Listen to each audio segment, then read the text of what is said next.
महाराष्ट्राच्या विकासाकरता काही मुद्दे हे बाजूला ठेवावे लागतात.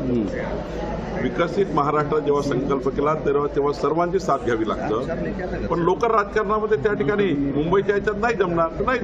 जमलं. मुंबईत 125 जागाची मागणी केलेली आहे शिवसेनेनं. ठीक आहे ना. आम्ही एकनाथजी देवेंद्रजी आम्ही सर्व बसलो होतो. त्यात त्यांनी ठरवलेलं आहे योग्य प्रकारची युती होणार आहे. कुठल्याही प्रकारचा आमच्यामध्ये वाद तयार होणार नाही. आम्ही टेबलवर बसून आमची युती चांगली करणार आहोत. शेवटचा एक प्रश्न. काल मंत्री शिरसाट हे म्हणाले की पतंगवर बॅन आणलं पाहिजे.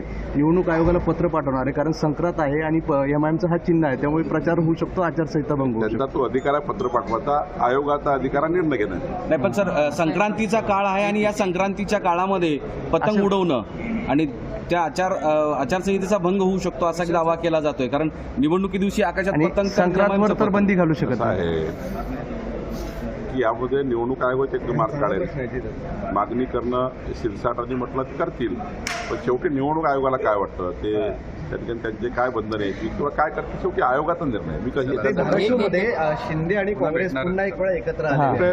धाराशिव एकनाथ शिवसेना आणि काँग्रेस हे आपल्या निवडणूक पुढे गेली आहे. त्यानंतर उमरगा नंतर मुरुडची निवडणूक पुन्हा समोर गेलेली आहे. 20 तारखेला बहुतेक आहे. त्यामुळे त्यात काय असेल वंचित आणि काँग्रेसची युती